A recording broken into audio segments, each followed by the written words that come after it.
понедельник в Госдуму был внесен проект, предполагающий фиксировать в паспорте сведения о согласии лица на изъятие его органов для трансплантации после смерти. Мы решили узнать у жителей республики, согласны ли они пожертвовать своими органами.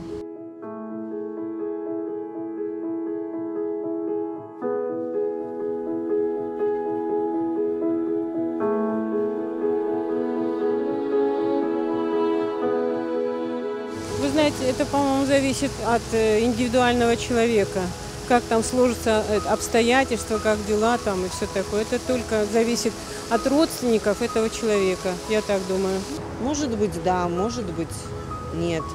Но у нас на Кавказе, по крайней мере, это не практикуется. И мы бы хотели, чтобы наши родные лежали в целости и сохранности. Людям, которые нуждаются в этом, нужны мои органы. Я бы отдала свои органы, если бы я умерла. А так не отдала бы. Не знаю, нет такого, почему. Обоснованно такого я не могу сказать, чтобы... А против всего этого, конечно. Как вы знаете, вот на донорские органы это бывает большая очередность и платят немалые деньги.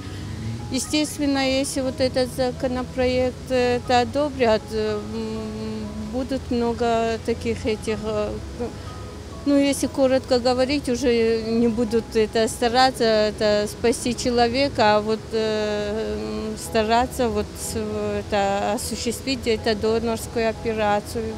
Отрицательно очень отношусь к этому законопроекту. Допустим, если после смерти так сказать, мои органы кому-то помогут, то, наверное, да. Ну, я не согласен.